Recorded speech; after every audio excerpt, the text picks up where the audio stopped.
Pak Yudi, ini ada pertanyaan terkait dengan cara menentukan saham yang patah tren. Kalau apakah menggunakan chart harian, mingguan, atau bulanan? Chart yang patah tren. Jadi misalkan contoh ya di sini. Contohnya eh, ini kan chart apa nih? Ini sekali lagi disclaimer dulu ya. Ya. Ini buat edukasi aja, buat contoh aja. Jadi kalau misalkan kita tahu, maka kita kan balik lagi ke dalam construction market. Apakah dia patah nggak patah, kita cari di construction-nya gitu ya. Maka, nah, sekarang di sini kita udah tahu nih, ini low-nya, ini high-nya, ini higher low, higher high, higher low, higher high, higher low. Di sini higher high, higher low, aduh nggak nyampe, higher low. Di sini udah lower high, maka dia akan muncul yang namanya lower low. Nah, kondisi seperti ini kita menyadari bahwa ternyata dia patah trennya di sini. Ketika harga ini menembus di bawah dia punya perjalanan di support sebelumnya. Nah, inilah yang kita sebut sebagai patah tren. Ini kalau kita pakai construction dari market gitu ya. Harga di sini ya udah dia patah. Kenapa? Karena kita tahu selama di sini dia naik terus bertahan. Nah, inilah satu cycle-nya dia naik gitu. Sedangkan sekarang ya ini kan jadinya ya gitu deh, sideways terus kan, nggak kemana-mana gitu. Udah 1 tahun masih di situ-situ aja. Kenapa? Karena construction-nya apa? Construction dia sedang ya sideways. Nah, kalau sideways gini ya sekali lagi jadi nggak menarik. Kenapa? Karena kita nunggunya lama banget, tapi ya harganya nggak kemana-mana gitu. Sedangkan yang kita cari kan sebenarnya sekali lagi adalah profit. Maka better avoid. Kita cari saham yang sekali lagi adalah dia muncul dari akun baru mau uptrend. Nah, itu yang paling menarik gitu. Kalau udah gini udah ya di cycle ini udah nggak terlalu menarik gitu. Kurang lebih seperti itu. Iya. Oke, baik. Terima kasih Pak Yudi. Kita ke beberapa pertanyaan nih Pak Yudi. Ada pertanyaan gini, kalau misalnya saya sebagai pemula dan saat ini masih bekerja dan ingin menjadi swing trader. Nah, dari pengalaman Pak Yudi ada nggak tips memonitor pergerakannya? Kapan kira-kira dimonitor seperti itu? Kalau buat saya, buat teman-teman yang masih kerja, karena basicnya juga dulu saya orang pekerja, maksudnya sempat kerja dulu lah, nggak langsung full time trader. Iya. Maka jam krusial yang teman-teman perlu perhatikan adalah jam 2.40 sampai jam 2.50 lah sebelum tutup market. Nah, teman-teman perhatiin misalkan, let's say misalkan contoh di sini lah, gitu. Kalau misalkan ini harganya jam 1 lah, misalkan jam 1 turun ke bawah, jebol daripada dia punya support sebelumnya, maka kita boleh berhati-hati. Itu udah alarm. Nah, ketika jam 2.40, 2.50 kita lihat, ternyata harganya masih bertahan di atas, maka kita masih bisa consider hold. Kenapa? Karena kemungkinan besar dia masih akan bergerak di dalam range sideways di atas. Tapi kalau ternyata besoknya turun dan tutup di bawah ini, kita swing, kita mencari konfirmasi, maka kita boleh buang di harga di bawah sini gitu, kurang lebih seperti itu. Jadi buat teman-teman yang masih sambil bekerja, pertimbangannya adalah seperti itu. Kenapa? Karena memang di dalam market ini yang namanya false break itu cukup banyak, terus bear trap dan bull trap itu pun banyak, maka teman-teman butuh sekali lagi konfirmasi. Konfirmasinya kapan? Konfirmasi adalah di penutupan hari transaksi gitu. Nah, kalau kita apalagi nanti di 6 Desember itu ada random closing lagi, itu agak-agak gimana dah. Pokoknya teman-teman better pegang sekali lagi hal-hal yang sekali lagi yang teman-teman bisa atur. Kapan kita beli, kapan kita jual. Kalau kita mau jual sebelum pre-close, kenapa? Karena kita masih real, kita bisa setting, kita punya harga, kita mau jual di berapa. Tapi kalau udah di pre-closing atau bahkan jam 3 lebih, belum tentu bisa kejual gitu. Jadi better pegang di jam-jam yang teman masih bisa pegang, yaitu tadi jam 2.40 sampai jam 2.50 lah, jam-jam krusial gitu. Baik. Terima kasih Pak Yudi. Dan Pak Yudi, ini ada pertanyaan. Kalau misalnya untuk saham-saham gorengan begitu ya, sebenarnya multi time frame ini masih bisa digunakan Pak Yudi? Bisa aja. Misalkan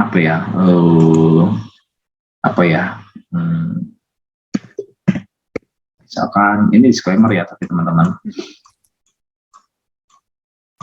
Misalkan kita tahu bahwa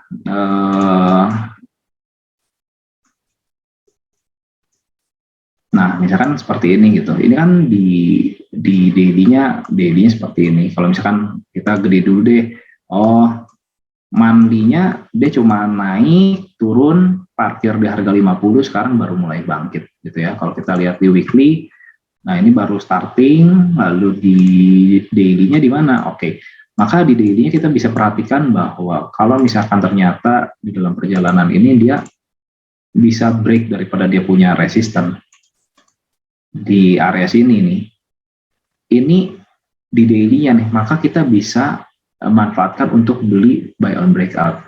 Tapi kalau misalkan kita mau masuk ke dalam, misalkan let's say time frame yang lebih kecil, misalkan kita mau masuk di 5 menit, kita bisa perhatiin bahwa oh ternyata habis dia naik nih, misalkan contoh di sini, dia naik di area sini nih. Ini kan ada resisten, lalu di area sini juga dia ada punya resisten.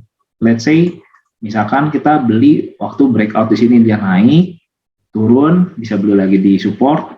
Kenapa support ini muncul dari resisten sebelumnya? Ini memanfaatkan time frame kecil. Kita tahu oh siklusnya dia habis dari akum sedang uptrend. Nah, tapi kalau ternyata dia di sini break turun dan ternyata balik lagi, inilah yang kita sebut sebagai yang namanya bear trap. Seolah-olah di sini adalah double top di time frame kecil, harapannya adalah dia menyelesaikan dia punya double top ke bawah, ternyata disebut bear trap dan dia naik. Nah, kalau dia naik, maka kita mau nggak mau cover balik di area sini nih, di area ujung sini, sehingga kita tahu minimal dia pasti akan balik lagi ke dalam resisten sebelumnya. Nah, sekarang kalau misalkan resisten ini ditembus, terus dia naik ke atas, dia turun lagi ke bawah, ini kan supportnya muncul dari mana teman-teman? Muncul lagi dari perjalanan sebelumnya, dan target dia naik segimana teman-teman? Tinggal copy aja ke atas. Ini salah satu metode yang paling gampang menurut aku ya. Jadi naik tuh langsung kena, dia punya target. Sekarang pertanyaannya kalau dia tembus lagi begini, tembus lagi ke sini, ini masih bisa diaplikasikan, dia punya target ke atas. Copy aja ke atas aja gitu. Tuh, ini kan nyampe kurang lebih. Jadi even di gorengan sebenarnya technical analysis tuh berfungsi aja, nggak ada masalah. Cuman memang di dalam perjalanan speed dari kita punya trading ini jadi sangat liar, jadi sangat cepat. Jadi kalau misalkan kita sambil kerja, sebaiknya jangan pernah beli saham-saham yang lapis 3. Kenapa? Karena speednya terlalu cepat. Nanti kita baru tinggal meeting sebentar, kita tinggal ketemu orang sebentar, ngobrol apa segala macam, lihat udah ARB. Dan ARB sekarang memang masih 7%, cuman tetap berbahaya. Istilahnya kalau kekunci di ARB sekarang tuh bisa berhari-hari. Kalau dulu kita beli saham misalkan hijau 35%, itu 5 menit tuh zaman dulu banyak yang kejadian dari arah plus 35 jadi ARB minus 35 teman-teman. Jadi benar-benar nggak bisa ditinggal kalau belinya top liner gitu. Jadi benar-benar harus dikawal dan disiplin. Ketika udah rontok ya harus sangat disiplin keluar. Kalau enggak ya bisa berakhir tidak baik gitu. Baik Pak Yudi, terima kasih. Ternyata nggak susah ya bikinnya. Nanti bisa langsung dicoba-coba. Nanti kita coba tinggal prakteknya aja nih kayaknya. Pak Yudi, ini ada pertanyaan nih Pak Yudi. Kalau misalnya ini terkait dengan broker summary. Kalau misalnya kita punya harga yang harga kita tuh di atasnya harga average broker yang paling besar punya. Nah kalau seperti itu sebenarnya kita masih layak pegang atau enggak sih Pak Yudi? Oke. Nah ini memang agak tricky ya. Maksudnya tricky itu gimana? Misalkan contoh ya, kita broker AA harga 100, broker apa lagi ya? AB misalnya. Ya AB lah. Terus 101, lalu broker apa lagi ya? Aku nggak hafal semua kode nih. 102. Anggaplah ini nggak ada brokernya, pokoknya seperti itu. Ya. Lalu sekarang kita perhatikan bahwa misalkan contoh last price-nya ini ada di 105. Lalu kita punya average kita, misalkan ini ada di 102. Ini misalkan contoh 5 miliar, yang ini 4 miliar, yang ini 3 miliar misalkan. Nah, tapi di balik perjalanan ini, kita harus tahu yang namanya average price dari market atau VWAP, volume weighted average price. Misalkan contoh average dia misalkan ternyata masih di 100,7 misalkan, karena kan ini masih tertarik dengan yang transaksi di bawahnya, maka kita punya average memang lebih gede daripada average market, lebih besar juga dibandingkan dengan top buyer-nya. Selama harganya kita masih bisa bertahan di atas, di bawah dia punya last price, menurut saya pribadi nggak ada masalah. Kenapa? Karena memang kalau harganya ini dari harga open dia turun anjlok, tiba-tiba ada uang besar masuk, biasanya uang yang masuk ini pasti average-nya turun di bawah dan last price ini pasti ada di atas. Selama kita masih nggak terlalu jauh ya, kita masih berada di atas sedikit dan nggak terlalu jauh daripada ini dan nggak terlalu jauh dari ini, sebenarnya nggak terlalu bermasalah. Yang masalah adalah kalau dari open dia langsung naik ke atas, average-nya di 100, kita harga sekarang 105, belinya 102, biasanya dari 105 bisa diayun balik ke 100. Nah dari 102 ini, waktu kita ke 100 kita mau ngapain? Dari profit, sekarang loss, kita cut loss, habis kita cut loss, biasanya terbang lagi. Kenapa? Karena harga ini biasanya sering bergerak nempel dengan dia punya pergerakan average price atau harga marketnya gitu. Jadi kalau di intraday sangat penting teman-teman, di Mirai Asset ada fitur stop price, teman-teman perhatiin aja di atas ada yang namanya average price, teman-teman perhatiin aja average-nya berapa. Jadi sebisa mungkin belinya sebisa mungkin di bawah harga average price. Kenapa? Karena misalkan kita tahu nih harga ini kan di intraday pasti bergerak begini naik gitu. Misalkan ini opennya di sini, closing di sini, dan ini kan harga average market ini pasti harga average market ini pasti dia adjust, bisa naik begini, gitu ya. Dan kalau misalkan kita tahu bahwa ini average-nya udah tinggi banget nih di sini, kita paksa beli di sini, nanti waktu diayun balik ke harga average di sini, kita mau ngapain? Cut loss. Habis cut loss terbang lagi. Kenapa? Karena entry-nya kita salah, terlalu jauh dengan kita punya average price, sebisa mungkin nempel dengan harga average-nya ini, sehingga kalau dia naik 2%, 3%, kalau misalkan kita mau scalping itu bisa jual gitu. Atau misalkan even kita beli di harga lebih murah, ketika dia mantul harga VWAP atau bahkan over VWAP, kita bisa jual. Kurang lebih seperti itu sih. Baik.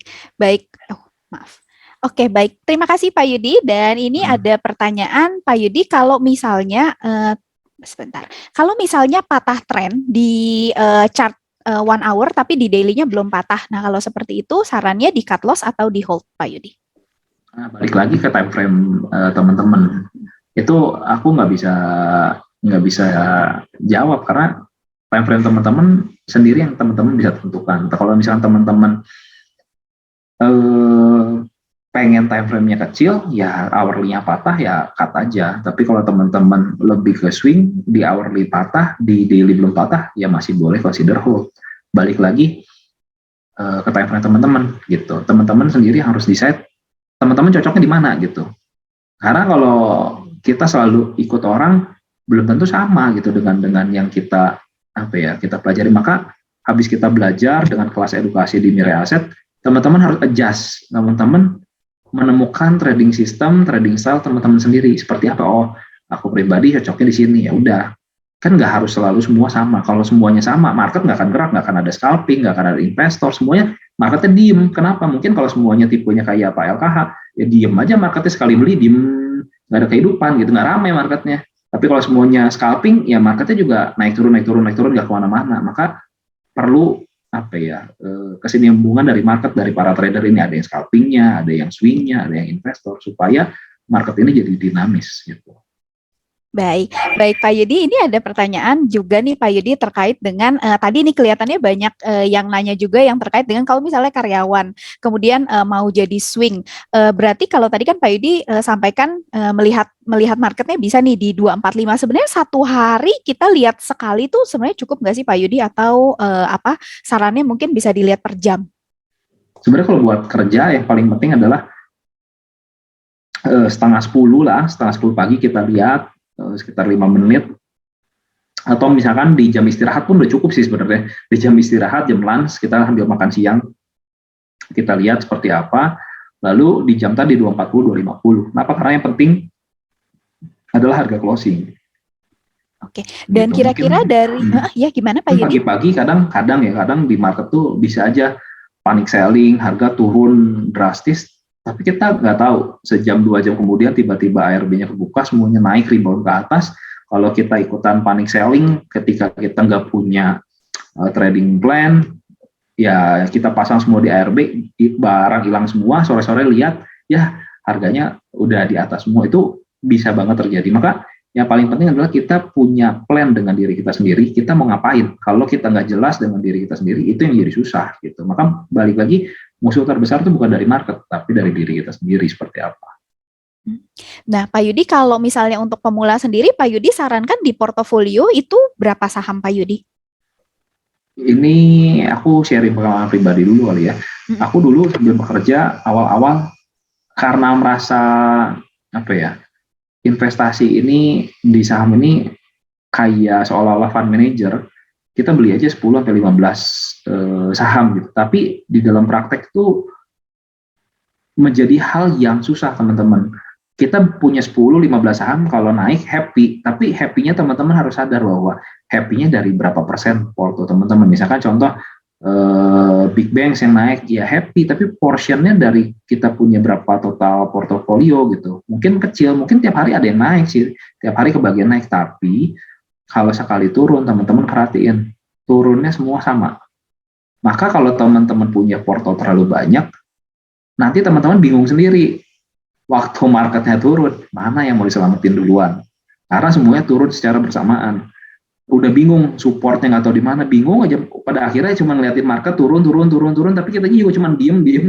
Kenapa? Karena kitanya sendiri bingung, kita nggak tahu supportnya di mana. Maka menurut Jesse Livermore berbicara bahwa lebih gampang ngurus yang sedikit. Sama kalau misalkan teman-teman udah ada yang married, nikah, terus punya anak. Teman-teman bayangin aja, teman-teman punya anak 4 sama teman-teman punya anak 12 gitu. Gampang mana ngurusnya?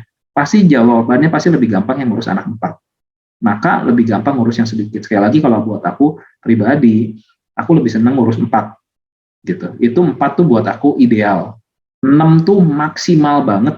6. Kenapa? Karena lebih dari itu, apalagi aku cowok gitu ya, nggak bisa tahu di mana aja support-supportnya gitu, dan itu susah gitu. Kalau misalkan teman-teman sambil kerja, menurut aku paling gampang adalah teman-teman bisa hafal semua support dari sahamnya teman-teman. Misalkan saham ABCD 100, saham DEF, misalkan supportnya 1005, pokoknya harga turun dari itu sore-sore, ya teman-teman udah nggak usah mikir, cut, udah gitu, sesimpel itu sih.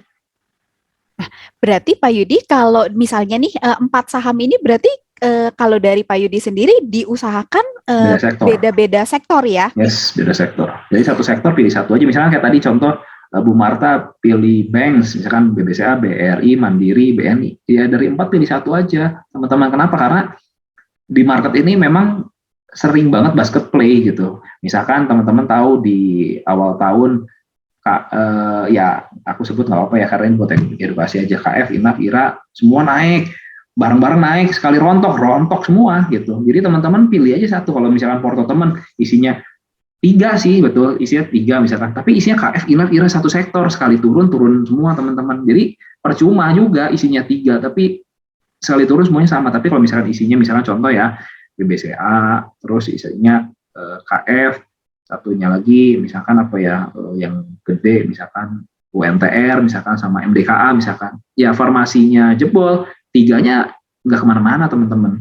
Maka sebaiknya teman-teman pilih yang selalu berbeda sektor gitu, sehingga ketika terjadi penurunan dari satu sektor yang sama, porto teman ya cuma turunnya 1 dari 4 gitu, nggak 4-4-nya turun. Kalau nggak amsyong juga gitu, pusing juga kepala. Iya. Dan Pak Yudi, nah kita ini 2 pertanyaan terakhir nih Pak Yudi terkait dengan yang tadi ya, penutupan kode broker dari sisi Pak Yudi sendiri. Gimana Pak Yudi mempersiapkan untuk hal ini? Sebenarnya nggak terlalu masalah sih, apalagi kalau buat swinger ya. Kenapa? Karena yang kita fokuskan adalah price action dan pergerakan dari harga saham itu. Dan kalau misalkan ya sejujur-jujurnya teman tahu bahwa namanya broker summary ini sebenarnya hal yang sangat mudah dimanipulasi sebenarnya teman-teman. Karena misalkan kita beli pakai 5 broker, kita jual bisa dengan 5 broker yang berbeda lagi gitu. Selama kita punya 10 account dengan satu SID gitu. Itu sangat bisa banget terjadi gitu. Jadi kalau misalkan teman-teman fokusnya adalah broker summary, melihat bahwa si broker A beli banyak nggak pernah keluar tapi harga turun, berarti harusnya dia naikin nggak sekaku itu loh. Bisa aja dia beli pakai broker AA, keluar pakai broker ZZ, bisa banget gitu. Dan kita kan nggak pernah tahu, yang tahu itu siapa, ya orang itu sendiri gitu. Dan sedangkan kita nggak pernah tahu, maka fokusnya adalah sekali lagi ke price action itu sendiri, support itu sendiri. Kalau misalkan memang udah masuk ke fase distribusi, harganya starting downtrend, maka jangan pernah dilawan gitu. Better out aja, nanti dia naik lagi, ya nanti gampang gitu, bisa cover balik gitu. Tapi kalau misalkan kita nggak disiplin, waktu turun kita kebanyakan mikirin orang gitu, sedangkan kita sendiri kita nggak kita pikirin dana kalau turun gimana nih, itu sangat fatal sih menurut aku. Jadi kesimpulannya adalah fokuslah kepada price action itu sendiri, jangan harga mati dengan broker summary. Kenapa? Sekali lagi yang tadi itu bisa sangat dimanipulasi gitu. Baik, terima kasih Pak Yudi. Dan satu pertanyaan terakhir nih Pak Yudi yang banyak juga ditanyakan adalah bagaimana menyikapi kondisi market yang seperti ini. Jadi yang mungkin teman-teman juga semua udah tahu bahwa di hari Sabtu kemarin itu WHO udah sempat menyatakan bahwa varian baru ini itu salah satu yang patut diwaspadai. Nah, Pak Yudi sendiri melihatnya sebagai trader ya, bagaimana melihat market di ke depan ini? Kalau menurut aku ya, maksudnya kita tahu bahwa misalkan contoh ya let's say pandemi lah, COVID, di dalam perjalanan hidup itu kita harus tahu bahwa kalau pandemi pertama semua orang kaget dan beneran rontok gitu ya. Di gelombang kedua kita lihat impact-nya udah nggak sesignifikan dengan yang pertama. Kenapa? Karena orang udah jauh lebih bisa apa ya, merasakanlah dengan yang udah terjadi di gelombang 1 seperti apa, dan di gelombang 3 seperti apa. Dan meskipun sekarang udah keluar Omicron gitu ya, yang baru, kita bandingin aja dengan perjalanan Delta gitu. Menurut aku, karena polanya udah berulang-ulang, selalu about virus, market ini bereaksi, tapi reaksinya nggak akan impact-nya sampai kayak Maret 2020 ini, menurut aku pribadi ya teman-teman gitu. Jadi penurunan yang akan terjadi sekarang, selama kita bisa atur, kita punya cash flow, buat swinger apalagi khususnya, selalu punya sisa cash di dalam kita punya akun, sehingga ketika hal-hal yang seperti ini terjadi, teman-teman sebenarnya bisa menggunakan momen-momen seperti ini sebagai buy on weakness. Itu yang teman-teman bisa lakukan. Tinggal cari aja saham-saham yang masih uptrend, kondisinya sekarang memang lagi akan turun di depan, tinggal cari supportnya di mana. Ketika dia reverse, teman-teman langsung ikut dan teman-teman dapat best price. Maka tinggal turunin yang tadi, multi time frame analysis. Itu penting banget gitu ya. Jadi balik lagi dengan perjalanan harga itu sendiri. Kenapa? Karena even di yang sempat kapan tuh lockdown di mana ya? Bukan yang sekarang, tapi yang sebelumnya itu turun, tapi nggak yang signifikan juga sih teman-teman. Dan kondisi sekarang memang WHO udah alert banget, tapi belum menyatakan bahwa ini meskipun lebih spreadnya lebih cepat daripada Delta, tapi belum ada penelitian yang istilahnya kasih kita kepastian bahwa apa yang akan terjadi dengan perjalanan ke depan. Dan ini masih istilahnya simpang siur banget. Dan kadang di market kejadian-kejadian simpang siur seperti ini tuh banyak banget dimanfaatkan untuk mendapatkan barang murah sih sebenarnya. Kalau misalkan teman-teman bisa melihat bahwa ini akan menjadi discount price, ya teman-teman